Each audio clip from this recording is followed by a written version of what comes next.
আসসালামু আলাইকুম। আশা করি সবাই ভালো আছেন। আমরা আজকে আর একটি নতুন ভিডিও দেখব। একটি সিঙ্গেল ফেজ 3 ডুপ্লেক্স এলটি লাইনকে সিঙ্গেল ফেজ এইচটি লাইনে কনভার্ট করে অর্থাৎ কনভার্সন করে A5 এর ট্রান্সফরমারটি অন্যত্র আরআর করব।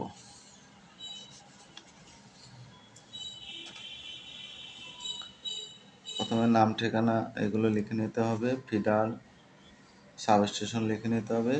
আমরা সরাসরি চলে যাই মূল স্টেকিংয়ে, যেখানে আমাদের মূলত বেশি ফোকাস দিতে হবে সেটা আমরা দেখব। এক্সাস্টিং 50-40-এর ব্যাক স্প্যান 35 মিটার দেখিয়ে দিয়েছি, 35 ফুটি। A2 অ্যাঙ্গেল, লাইন অ্যাঙ্গেল দেখিয়ে দিয়েছি, এটা 10 ডিগ্রি অ্যাঙ্গেল। দুইটা টানা আছে, সরি এখানে আরেকটা টানা হবে। E11 এবং E12 এবং F21 এবং আন্ডারবিল ধরার জন্য যেহেতু অ্যাঙ্গেল আছে তাহলে একটা Z10 সার্ভিস ড্রপ 3টা আছে। এক্সাস্টিং দেখাই দিলাম। পরবর্তী খুঁটিতে আমরা exhausting 50-এর 41 35 metre back span 35 SPC খুঁটি আছে একটা, এখানে দেখাই দিই এসপিসিএস। A5 আছে একটা G105, অর্থাৎ এখন এই কালো যেটা দেখা যাচ্ছে এটা পরবর্তীতে করা হবে। অর্থাৎ তাহলে এখানে ডেট খুঁটি ছিল A5 এ G105 25 কেবি, একটা M211 ট্রান্সফার ইকুইপমেন্ট গ্রাউন্ডিং এবং আন্ডারবিলের জন্য একটি টানা E11 এবং প্রাইমারি টানা E12 দেওয়া আছে। এটার জন্য অ্যাঙ্কর আছে F21 এবং এই আন্ডারবিল মাইলেজ 35। আন্ডারবিলটা ধরার জন্য একটা J6, এইদিকে 3 ডুপ্লেক্স ধরার জন্য একটা K19 এবং একটা K21 এবং সার্ভিস ড্রপ আছে 5টা।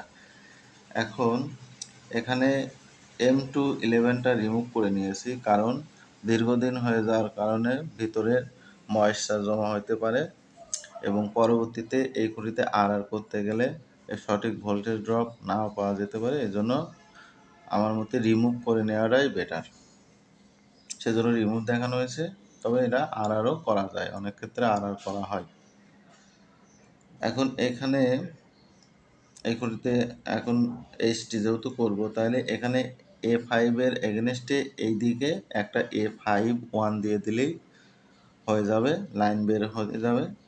এর এগেনস্টে একটা টানা হবে আন্ডারবিলের জন্য একটা E11 এবং প্রাইমারি টানার জন্য একটা E12, সেটা লিখে দিয়েছি, অ্যাঙ্কর লক দেখে দিয়েছি। পরবর্তীতে ডুপ্লেক্স খুঁটিতে আমরা চলে যাব। ডুপ্লেক্সে 41-এর A1 30-6 একটা খুঁটি, যার সেকেন্ডারি ঘরের সেকেন্ডারি তার 40 মিটার খুঁটি, ডুপ্লেক্স তার ধরার জন্য একটা K19 এবং একটা K21 এবং সেটা যে সেকেন্ডারি কি তার 3 ডুপ্লেক্স সেটাও লিখে দিয়েছে এবং সার্ভিস ড্রপ 5টা আছে এক্সাস্টিং, সেটাও লিখে দিলাম। এখন এই খুঁটিটা রিমুভ হয়ে যাবে। 30-6 এসপিসি রিমুভ দেখানো হয়েছে, 40 মিটার 3 ডুপ্লেক্স তার রিমুভ দেখানো হয়েছে, K19 K21 রিমুভ দেখানো হয়েছে। যেহেতু সার্ভিস ড্রপটা আর্ডার করবো সেজন্য এখানে সরাসরি রিমুভ দেখায় নাই। পরবর্তীতে যখন এখানে নতুন খুঁটি দেব তখন এইচটি খুঁটি হিসেবে রূপান্তরিত হবে, সেজন্য পোল নম্বর দিয়েছি 50-এর 42, অর্থাৎ আগে 41 ছিল এখন 42। ব্যাক স্প্যান 40 35 একটা খুঁটি দিয়েছি A5 এবং M211 আমরা একটা নতুন করে দিয়ে দিলাম। E12 একটা টানা আর E11 একটা টানা F1 এবং আন্ডারবিল হিসেবে 40 মিটার 1 নট তার দেবো, সেটা দিয়ে দিয়েছি। এখন এই এই এক্সাস্টিং A5 আগে ছিল সেটা এখন A4 হয়ে যাচ্ছে, এই জন্য এই খুঁটিতে আর ট্রান্সফর্মার রাখা যাবে না বলে সামনের খুঁটিতে ট্রান্সফর্মারটা আরআর করা হলো। G125 G106 25 কেবি ট্রান্সফর্মারটা আরআর দেখানো হয়েছে এবং সার্ভিস ড্রপ 5টা আরআর দেখানো হয়েছে। এবার রিমুভ ইউনিটগুলো এখানে লিখে দিলাম, আরআর ইউনিটগুলো এখানে লিখে দিলাম, তাহলে মোটামুটি শীট লেখা শেষ। এখন তারের হিসাবে আমার যেহেতু এখানে একটা মাত্র স্প্যান তার, প্রাইমারি তার অর্থাৎ ফেজ তার স্থাপন করা হচ্ছে, তাহলে 40 মিটার। নিউট্রাল 40 মিটার, 3 SSR, এটা 1 নট। আর আন্ডার বিল নিচে এইটা রিমুভ হয়ে যাবে,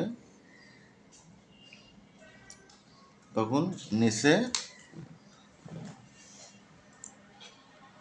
আন্ডার বিল হয়ে যাবে, এটা আন্ডার বিল হয়ে যাবে। সেজন্য আন্ডার বিল তার 1 নট 40 মিটার দেখানো হয়েছে, এই 40 আর এই 40 80, আর 3 SSR তার 40, আর কোনো কিছু দেখানো হয় নাই।